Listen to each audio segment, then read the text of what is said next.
14 biosignals had been glowing on the massive display screen above the Ascension Chamber for 3 days straight. Now, one by one, they were going dark.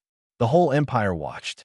Billions of eyes across 40 star systems stared at their screens as the little green dots flickered and died. Prince Orith, the favorite, lasted the longest. His signal held steady for 72 hours. Then it spiked, stuttered, and flatlined like the rest. The silence that followed was the loudest thing Rika Tanaka had ever heard. He was standing in Corridor 9, Level 6 of the Imperial Citadel, holding a mop. The water in his bucket had gone cold 2 hours ago because he had stopped working to watch the screen mounted on the far wall. Around him, DHRE nobles stood frozen in shock. A female courtier dropped to her knees. A military officer punched the wall hard enough to crack the stone. An old advisor simply closed all four of his eyes and whispered something in the old tongue. Nobody looked at Riku. Nobody ever looked at the janitor. He dipped his mop back into the bucket and resumed cleaning. There was a stain near the base of the wall that had been bothering him for a week. Might as well deal with it now, while everyone was distracted. The DHRE Empire had existed for 9,000 years. In all that time, the Crucible of Ascension had never failed to produce an emperor. The trial was brutal and ancient, held inside the maw, a living moon that orbited the citadel. When an emperor died, all eligible royals entered. Only the one who survived could claim the throne. It was bloody, it was cruel, and it had worked without exception for 90 centuries. Until today, High Arbiter Solene addressed the court within the hour. She was old even by DHRE standards, her gray-blue skin pulled tight over sharp bones, her voice like stone grinding against stone. She stood at the center of the Grand Forum and spoke the words that shattered the Empire's confidence. The Crucible has returned no heir. The throne is empty. The court erupted. Voices crashed against each other like waves. Generals demanded emergency military authority. Governors transmitted secession threats from the outer systems before Solene even finished speaking. Two noble houses accused each other of sabotaging the maw. A fistfight broke out between senators on the forum floor. Solene waited. She had the patience of a woman who had outlived 6 emperors. When the noise died enough for her voice to cut through, she continued. I have ordered the archive scholars to search every bloodline record, every branch, every forgotten cousin, every bastard child hidden in every corner of this empire. If royal blood exists anywhere, we will find it. Riku finished his shift at the usual time. He returned his mop and bucket to the sanitation bay on sub-level 12, washed his hands, and walked to the cramped human quarters tucked behind the station's waste processing center. The hallway smelled like recycled air and chemical cleaners. It always did. Naya was waiting in the maintenance bay. She was young for a DHRE, barely past her 20th cycle, with pale blue skin and wide dark eyes that always looked slightly worried. She worked sanitation alongside Riku and was the only person on the entire Citadel who regularly said good morning to him. Are you afraid? She asked. Riku sat down on an overturned supply crate. Of what? Everything. The throne is empty. The governors are already fighting. If the Empire breaks apart, what happens to us? To humans? Your people have no fleet, no army, no political standing. You are here because the Empire allows it. I know. Then are you afraid? He thought about it honestly. He had been afraid many times in his life. Afraid when the transport from Earth had been caught in a debris field. Afraid during his first year on the Citadel when a drunk HRE officer had beaten him for looking up instead of keeping his eyes on the floor. Afraid every single day in small, quiet ways that nobody saw. I am more afraid, he said slowly, of what happens if nobody does anything. Naya stared at him. What could anyone do? There is no heir. The law is the law. Rika said nothing. He pulled his maintenance blade from his belt and turned it over in his hands. It was a simple thing. 30 centimeters of sharpened alloy designed for cutting open sealed waste containers. Not a weapon, not a symbol, just a tool that had kept its edge for 9 years because he took care of it. 3 levels above them, in the archive vault, Solene was reading a document so old that the language it was written in had not been spoken for 4,000 years. Her scholars had found it buried in a sub-archive that had not been opened since before humanity had learned to make fire. It was an amendment to the Ascension Law, written by an emperor whose name had been forgotten. A single paragraph, added almost as an afterthought, perhaps as a joke, perhaps as a philosophical statement, perhaps as insurance against an impossible future. In the absence of all royal blood, the Crucible shall open its mouth to any citizen of the Empire, regardless of species, station, or birth. The Maw does not care for bloodlines. The Maw cares only for worth. Solene read it 3 times. Then she set the document down and stared at the wall for a very long time. The law was the law. The ships started arriving before the announcement even finished broadcasting. War cruisers, private shuttles, unmarked freighters, all flooding the Citadel's docking rings like insects swarming toward light. The word had gone out across 40 systems in every language the Empire recognized. The Crucible was open. Any citizen could enter. Any species, any rank. The warriors came first. Riku watched them from a cleaning platform on level 4, where he had a clear view of the main docking corridor. He had learned years ago that the best place to observe powerful people was from wherever the cleaning equipment was stored. Nobody paid attention to a man holding a mop near a supply closet. The DH champions were enormous. 7 feet tall on average, 4-armed, built like something designed by a war god with no sense of restraint. They wore ceremonial armor etched with battle records. Some had kill counts carved directly into their own skin. They walked through the Citadel like they already owned it. Behind them came mercenaries from a dozen species. Gorathai shock troopers with reinforced bone plating. Celesti blade dancers who moved like water, given a body and a bad attitude. A Vrun hunter who arrived with the preserved heads of 6 apex predators strapped to his ship's hull. Riku counted them as they passed. 40. 40 of the deadliest beings in the Empire. Every single one of them confident they would be the one to walk out of the Maw alive. None of them understood what they were walking into. Commander Drell also understood, at least partially, and that was what made him dangerous. He stood in the military command center above the docking level, watching the same parade of warriors with visible disgust. Aso was tall even for a DH Aruni, with dark gray skin scarred from 20 years of frontier combat. He had served 3 emperors. He was not about to serve whatever brute managed to stumble out of the Maw. "This is a circus," he said to his lieutenant. "The Arbiter has turned the most sacred rite in our history into a circus. The law requires it, sir. The law was written by a dead fool. I intend to make sure the outcome serves the Empire regardless." Aso began making calls, quietly, to officers he trusted, to nobles who shared his views. The trial would proceed because stopping it would be treason. But what happened after the trial was a different matter entirely. Down in the maintenance bay, Riku was reading. He had found the reports in the recycling system. Discarded technical documents about the Maw's biological maintenance. Things that were supposed to be destroyed after processing, but had ended up in the wrong disposal queue. Riku had been pulling useful items out of the garbage for 9 years. Old habit. The reports told him something that changed everything he thought he knew about the Crucible. The Maw was not a test of strength. It never had been. The living moon monitored every being inside it. It measured heart rate, hormone levels, neural activity, movement patterns. And it responded. When a candidate attacked, the Maw escalated. When a candidate displayed aggression, the environment became more hostile. Every warrior who entered the Maw fighting had been met with greater and greater resistance, until the Maw simply overwhelmed them. The royals had known this, in theory. Their training included warnings about staying calm and reading the environment.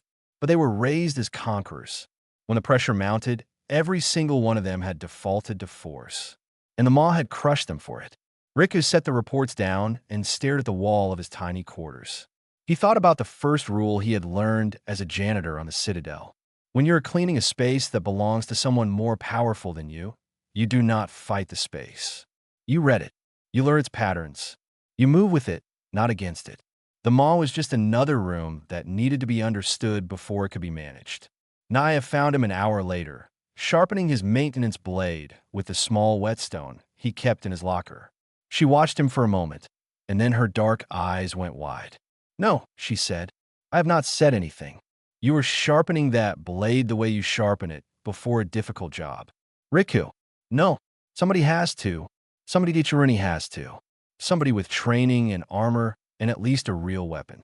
You are a human. You clean floors. I clean floors very well. That is not the same as surviving the maw. Riku looked at her. 14 royals entered that moon. They were the finest warriors this empire has ever produced. Trained since birth. Armed with every advantage. And every single one of them died. What does that tell you? Naya was quiet. It tells me that whatever the maw is looking for, it is not a warrior. He registered as a candidate the next morning. The registration officer, a bored Fisherini bureaucrat with 3 working eyes and 1 cloudy one, stared at him for a long time before processing the entry. He did not laugh exactly. He just looked at Riku the way people look at something they feel sorry for. Word spread fast. By midday, half the Citadel knew that a human janitor had entered the Crucible. The reaction was exactly what Riku expected. The warriors laughed. The noble sneered. Commander Aso, when informed, simply waved his hand and said, "Let the animal have its moment. The maw will spit out his bones within the hour." Riku returned to his quarters and laid out everything he would carry into the trial. His maintenance blade, a small water flask, a strip of cloth he used to wrap his hands when working with corrosive cleaning agents. No armor, no weapons, no plan except the one that had kept him alive for 34 years on a planet that killed more of its own inhabitants than most wars did. Stay calm, stay quiet, pay attention, and never, ever stop moving forward. The mouth of the maw opened like a wound in the surface of the moon. 41 candidates stood on the entry platform, bathed in pale light that pulsed like a heartbeat. The air that came out of the opening was warm and wet and smelled like something alive. Riku stood at the far end of the line. He was the smallest person on the platform by a wide margin. The Gorathai shock trooper next to him was nearly 3 times his width and had arms thick enough to crush stone. The trooper glanced down at Riku, snorted through his plated nostrils, and looked away. Not worth acknowledging. High Arbiter Solene spoke the ritual words from the observation deck above. Her voice carried across the platform, amplified by ancient systems built into the moon's crust. The maw opens. The maw watches. The maw decides. Enter and be judged. 41 candidates walked into the dark. The tunnel swallowed Riku immediately. The moment he crossed the threshold, the opening behind him sealed shut with a sound like a giant swallowing. The walls were warm and slightly soft, like pressing your hand against the belly of a sleeping animal. They pulsed with a slow rhythm. The floor beneath his feet was uneven, ridged, organic. He stood still for a full minute, just breathing, feeling the rhythm of the walls, matching it, letting the maw get used to him the way you let a nervous animal get used to your presence. Do not rush. Do not threaten. Just exist. When he finally moved forward, he moved slowly. His maintenance blade was in his right hand, but not held like a weapon. He used it the way he always used it. He cut small notches into the wall at regular intervals so he could track where he had been. He pried open a section of the floor where the ridges had created a natural pocket and found standing water underneath, clean enough to refill his flask. The moss shifted around him. Tunnels opened and closed. The path was never the same twice. But Riku had spent 9 years navigating the maintenance corridors of the Imperial Citadel, a station so large and so poorly mapped that even the engineers got lost in the lower levels. He had a sense for the logic of complex spaces. Every system had a pattern, even living ones. Meanwhile, the maw was killing the warriors. On the monitoring screens aboard the Citadel, Naya watched the biosignals drop. A Celesti blade dancer entered a chamber where the gravity reversed every 30 seconds. She adapted beautifully at first, spinning between ceiling and floor with lethal grace. Then the maw added barbed tendrils that grew from every surface. She cut them down. More grew. She fought harder. The maw fought harder. Her signal lasted 2 hours before it went dark. The Gorathai shock trooper who had stood next to Riku encountered a corridor filled with toxic gas. He charged through it, relying on his reinforced lungs to hold out. The corridor kept extending. It was 300 meters long, then 500, then a full kilometer of poison. His lungs failed at meter 812. A HFY warlord named Orith, the crowd favorite, reached a massive chamber filled with creatures that looked like they had been assembled from nightmares. He killed 17 of them in spectacular fashion. The 18th was larger than the other 17 combined.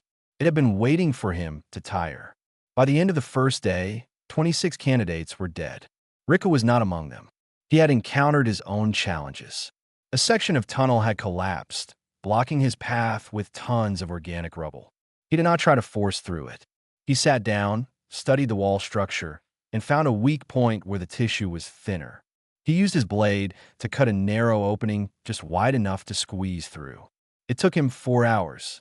A warrior could have done it in 10 minutes with brute strength. But the warrior would have triggered the Ma's response. Riku's careful cutting went unnoticed, like a surgeon making an incision, so clean the body barely registered it. Later, a predator found him. It came out of a side tunnel without warning. A thing of black bone and muscle, eyeless, moving by vibration and heat. It was fast and it was built to kill. Rika did not run. He did not fight. He pressed himself flat against the wall, slowed his breathing until his heart was barely ticking, and lowered his body temperature by staying perfectly still. The creature circled him. It sniffed. It pressed its face close enough that he could feel the heat of its breath on his skin. Every instinct in his body screamed at him to move, to fight, to do something. He did nothing. He waited. The creature lost interest.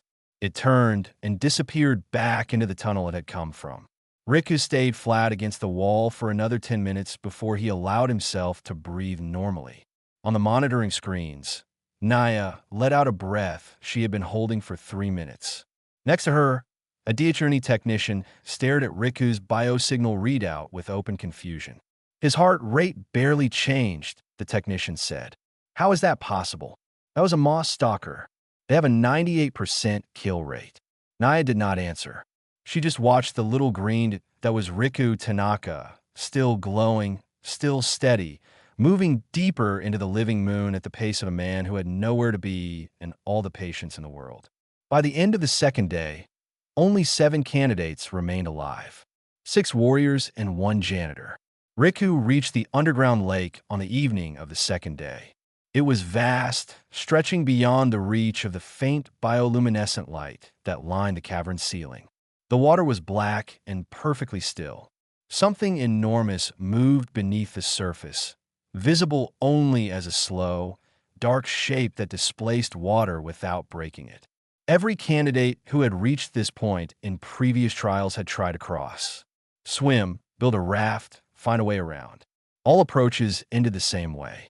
The thing in the water was faster than anything that moved on the surface. Rika looked at the lake. He looked at the dark shape beneath it. He sat down at the edge, crossed his legs, and placed his hands on his knees. He waited. He had been sitting by the lake for 18 hours when the last warrior died. Rika did not know this. He had no screen, no communication device, no way of knowing what was happening outside his small circle of dim light at the water's edge. But he felt something shift in the maw, a vibration in the walls, deep and low, like the moon itself was exhaling. The air pressure changed. The bioluminescent patches on the cavern's ceiling flickered and then burned slightly brighter. He was alone now, the last living being inside the maw. On the Citadel, the monitoring room had gone completely silent. 40 biosignals had gone dark. Only one remained, a single green dot, steady as a sleeping heartbeat, sitting motionless at the edge of an underground lake inside a moon that had killed every other living thing sent into it.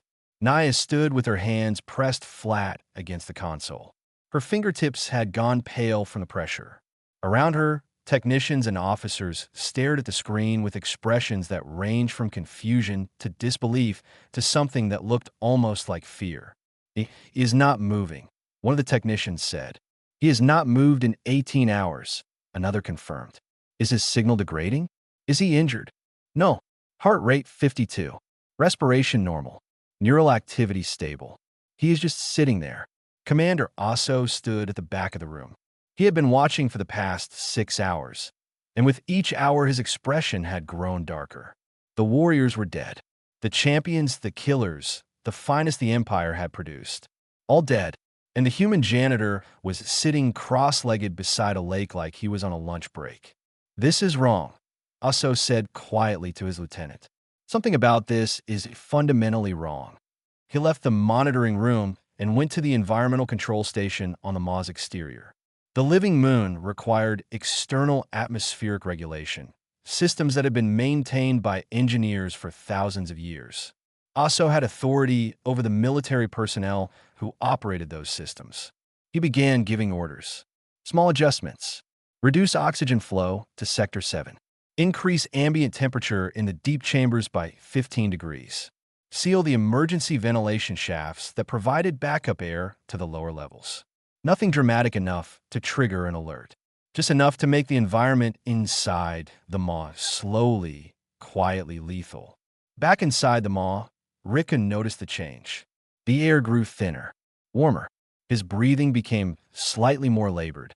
He adjusted automatically. Slower breaths, deeper intake, conservation of energy. His body knew how to adapt to bad air. He had spent 2 years working in the lower waste processing decks of the Citadel, where ventilation was so poor that 3 human workers had passed out on his first day. He had learned to breathe in hostile environments the way other people learn to walk. The thing in the lake surfaced. It came up slowly, a pail shape the size of a building, breaking the black water without a ripple. Its body was smooth and translucent, and through its skin Riku could see structures that looked like organs but might have been something else entirely. It had eyes, dozens of them, scattered across its surface like stars, each one a different size and color, all of them focused on him. Rika looked back at it. He did not stand up. He did not reach for his blade. "Hello," he said. The creature did not respond. It watched. The eyes blinked independently, studying him from every angle at once. Rika talked to it. He did not know why, exactly. Maybe because the silence had been too long. Maybe because he was tired and talking helped him stay awake. Maybe because on some level he understood that the maw was listening through this creature, and he wanted the maw to hear something other than screaming. He told it about his job, about the specific technique required to clean any blood off polished stone without leaving a stain, about the satisfaction of finishing a corridor at 3 in the morning when the whole station was asleep and the floor reflected the ceiling lights like a still pond, about how nobody ever noticed clean floors, but everyone noticed dirty ones. He told it about Earth, about a planet where the weather could kill you, the animals could kill you, the plants could kill you, and sometimes even the water could kill you, about how humans had survived not by being the strongest or the fastest, but by being the most stubborn things in creation. Too stupid to die when the universe told them to. The creature's eyes shifted. The colors changed. Something in the pattern of its body rippled. Then the water pulled back. The lake drained as if someone had removed a plug from the bottom of the world. The black surface sank and sank until the lake bed was exposed. A path of dry stone ran straight across the bottom to a tunnel opening on the far side. Riku stood up. His knees ached from sitting so long. He stretched, picked up his water flask, and walked down onto the lake bed. The creature was gone, absorbed back into the maw's body. But the path remained. On the Citadel, Naya saw the atmospheric readings change and knew immediately what was happening. She ran. Not to Aso. He would kill her or arrest her. She ran to the one person who outranked everyone. She found Solene in her chambers, reviewing the ancient laws for the 100th time. The old arbiter listened to Naya's report without expression. When the servant girl finished, Solene stood up with a slowness that was more terrifying than any burst of speed. "He is tampering with the trial," Solene said. It was not a question. "Yes, High Arbiter." Solene walked to the environmental control station. She did not hurry, but every person in her path moved aside as if pushed by an invisible hand. She found Aso at the controls. She looked at the modified settings. She looked at Aso. "Arrest this officer," she said. The military split. Half obeyed, half hesitated. Aso did not resist, but the look in his eyes said this was not over. Inside the maw, Riku crossed the dry lake bed and entered the final tunnel. The walls here were different, covered in scratches, words carved into the living stone by desperate fingers. The last messages of every royal who had made it this far and gone no further. He read them as he walked. I was not enough. The moth found me wanting. Forgive me, Father. I cannot take what was offered. All the same, every royal, every generation, the same confession. They had all failed the same test. Riku gripped his maintenance blade and kept walking toward whatever waited at the end. The final chamber breathed, not like the tunnels, which pulsed in steady rhythms like a resting heartbeat. This room breathed with intention. Deep, slow inhales that pulled the air toward the center and long exhales that pushed it back toward the walls. The ceiling dripped something warm and faintly luminous. The floor shifted underfoot, alive and aware, adjusting to the weight of the single human standing at its threshold. Riku stopped walking. He let his eyes adjust to the strange light. The chamber was enormous, cathedral-sized. The walls curved upward and inward like the inside of a rib cage, and they were covered in the same scratched messages he had seen in the tunnel, but older, deeper, some carved with blades, some burned in, some scratched with bare fingers by people who had been dying while they wrote. In the center of the chamber stood the heart of the maw. It was not what he expected. No altar, no trone, no glowing Cristo. The heart was a structure of bone and light, growing out of the floor like a tree, made of something that was not quite alive and not quite dead. It pulsed with the same rhythm as the room, and from its branches hung threads of bioluminescent tissue that reached toward the ceiling like roots growing upward. It was beautiful and terrible, and it made every cell in Riku's body vibrate at a frequency that felt like grief. He walked toward it slowly. With each step, the maw pressed harder against his mind. Not pain, not fear, something worse. Understanding. The maw showed him things. He saw the throne, not the physical chair in the Grand Forum, but what it represented. 40-star systems bowing to a single voice. Fleets moving at a word. Species kneeling, resources flowing, the absolute, intoxicating weight of total power. He saw himself on that throne. He saw the empire responding to his command. He saw the governors who had declared independence brought back by force. He saw Aso and every officer who had sneered at him stripped of rank and made to kneel. He saw a future where the janitor became a god and nobody ever looked through him again. The vision was warm and seductive, and it fit perfectly into every wound he had ever carried. Every time he had been ignored, every time he had been spat on, hit, dismissed, treated like furniture. The power to make them see him. The power to make them all see him. The maw asked its question. It was not spoken in words.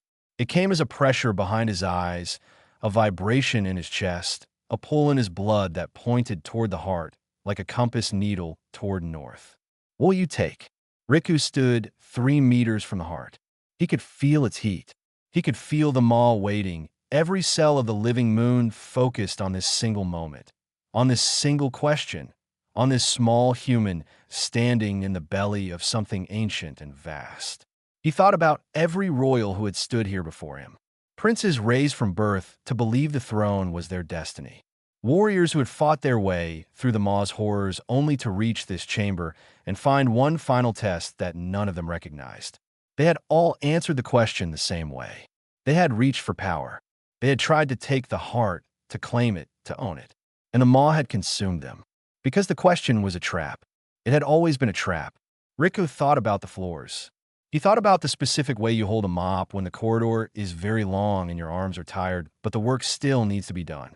He thought about replacing a burned-out light panel at 2 in the morning in a hallway nobody used, because the hallway still deserved to work properly. He thought about cleaning up after people who would never know his name and doing it well anyway, because the job mattered even if nobody saw it.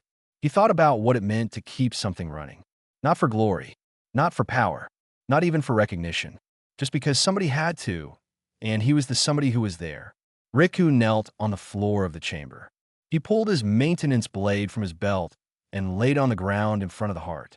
The blade that had opened every sealed container, cut every jammed panel, and kept its edge for 9 years because he had cared for it. I did not come here to take anything, he said. His voice was quiet but steady. "I came because somebody has to clean up the mess." The maw stopped breathing. Every wall, every tunnel, every creature inside the living moon went still. The pulsing stopped. The dripping stopped. The shifting floors locked in place. For one long, impossible moment, the entire moon was silent in a way that felt like the universe holding its breath. Then the heart moved. The structure of bone and light dissolved. It came apart, not violently but gently, like frost melting in morning sun. The light separated from the bone. The bone crumbled. The light gathered itself into a single point, bright and impossibly dense, and it drifted toward Riku like a living thing choosing where to land. It touched his chest and sank in. No pain, no explosion of power, just warmth spreading through his body like the first sip of something hot on a cold day. He felt the maw inside him and around him and through him. He understood, in that moment, what the living moon had been waiting 9,000 years for someone to say. The maw did not want a conqueror. It wanted a caretaker. On the surface of the moon, the main gate cracked open. Stone that had been sealed for days split apart with a sound that echoed across the vacuum to the citadel itself. Light poured out of the opening. In the monitoring room, every screen flickered. Naya gripped the edge of her console. The technicians froze. Solene, standing at the back of the room, where she had been waiting for 2 days without sleep, straightened her ancient spine. A single figure walked out of the maw and into the light. Small, human, still wearing a janitor's jumpsuit, stained with 3 days of sweat and grime. A maintenance blade on his belt. Nothing else. Riku Tanaka stepped onto the exit platform and blinked in the brightness. The cameras of 40 star systems were pointed at him. Billions of beings watched a human janitor stand where royals had fallen. Solene stared at the screen. Behind her, someone dropped a datapad. It clattered on the floor, and nobody moved to pick it up. The silence lasted 12 seconds. It felt like a year. Then Solene said, very quietly, "Prepare the coronation rites." 3 assassination attempts in the first week. That was actually fewer than Riku had expected. The first was poison in his food. He noticed because the color of the sauce was slightly off. 9 years of cleaning Diachiruni kitchens had taught him what their food was supposed to look like. He set the plate aside and ate a ration bar from his old locker in the maintenance bay instead. The second was a sniper positioned on an upper balcony during his first public address. Solene's security caught that one before the shot was fired. The sniper turned out to be a hired operative funded by 3 noble houses who had pooled their resources. The third was more creative. Someone reprogrammed a cleaning drone to release a nerve agent when it detected human biosigns in the Imperial quarters. Riku found the modified drone during a routine inspection of the maintenance systems. Old habit. He disarmed it himself with his blade and a pair of wire strippers he had borrowed from the engineering bay. He did not have the assassins executed. He had them reassigned to sanitation duty on the lower decks. He figured a few months of cleaning waste recyclers might give them some perspective. The Empire was falling apart around him, and everyone was waiting for him to fail. Half the noble houses refused to attend the coronation.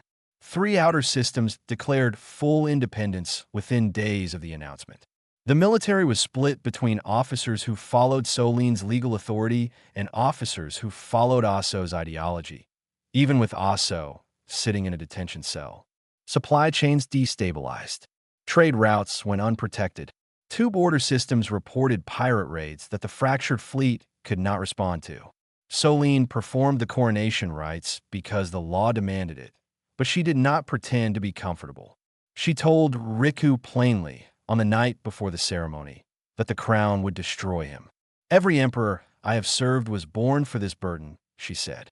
"They were raised with it, shaped by it. You're a maintenance worker from a minor species. The court will eat you alive." Riku looked at her. "High Arbiter, I have survived 9 years in the lower decks of this station. I have been beaten, spat on, underpaid, overworked, and ignored by every species in this empire. The court does not scare me. The court is just another mess that needs cleaning." He did not try to be a traditional emperor.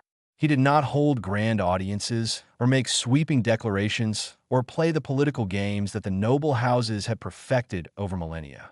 He governed the way he had always worked, methodically, quietly, one problem at a time.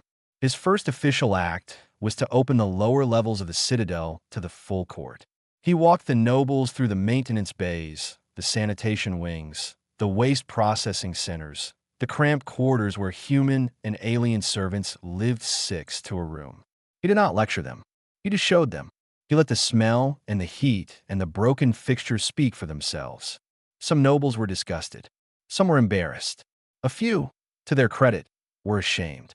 His second act was to repair the supply chains, not through military force or political negotiation, but through infrastructure. He reassigned engineering teams to fix the relay stations that had been neglected for decades. He rerouted cargo lines through more efficient paths that the bureaucracy had been too lazy to calculate. Within 3 weeks, goods were flowing faster than they had in a generation. The outer systems that had declared independence started getting their shipments on time for the first time in years. It is difficult to maintain a rebellion when the enemy keeps delivering your food on schedule. Aso was released from detention by loyalist officers on the 22nd day. He appeared in the Grand Forum and invoked the right of challenge, an ancient legal mechanism that allowed any citizen to contest the emperor's fitness through formal combat. It was meant to be ceremonial. Aso intended to make it permanent. Riku accepted. The dueling ring was packed. Every screen in the Empire carried the broadcast.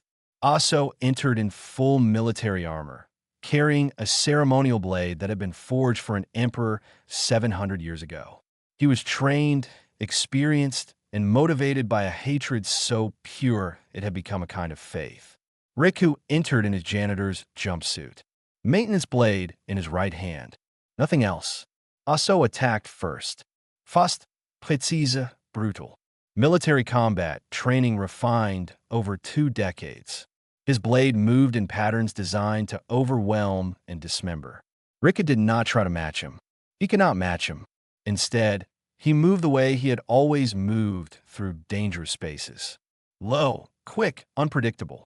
He ducked under Aso's first strike and rolled sideways. He used the environment, sliding behind support pillars, using the uneven floor of the ancient ring to disrupt Aso's footing. He fought like a man who had spent his life finding ways to survive in places that were not designed for him. Aso was stronger. Aso was faster. Aso had every advantage. But Riku had something Aso did not. He had 9 years of practice at being underestimated, and he knew exactly how to use the moment when someone stopped taking him seriously. Aso overextended on a thrust meant to end the fight. His blade passed 2 centimeters from Riku's throat. Riku stepped inside the arc, too close for the long ceremonial blade to reach, and brought his maintenance blade up under Aso's wrist guard. A single, precise cut. The tendons separated. The blade fell. Riku kicked it away and stepped back. Aso stood in the ring, his weapon hand hanging useless, blood dripping onto the ancient stone. His 4 eyes burned with fury and disbelief. The silence in the arena was total. "Kill me," Aso said. "Finish it." Riku looked at him. Then he put his blade back in his belt and held out his hand. "Killing is easy," he said. "Any animal can kill. The hard part is fixing what is broken." Aso stared at the offered hand. The entire empire stared at the offered hand. For a long, terrible moment, everything hung in the balance. Aso took his hand. Riku pulled him to his feet. The empire did not heal overnight. It took months. But the governors came back one by one because things started working. The rebellion ran out of steam when the infrastructure improved and the corruption in the lower bureaucracies started getting cleaned out. Riku governed from the bottom up, fixing the systems nobody else wanted to touch, and the empire responded the way any machine responds to proper maintenance. It ran better. Naya became his chief advisor. A reporter asked her once why she trusted a human to lead an alien empire. She said, "Because he sees a mess and does not look for someone to blame. He picks up the mop." Late at night, months after the coronation, Riku walked the corridors of the imperial palace alone. Old habit. He found a broken light panel in a hallway that nobody used. He pulled out his maintenance blade, popped the casing, and reconnected the wiring. The light flickered on. He slid the blade back into his belt and kept walking. There was always more to fix.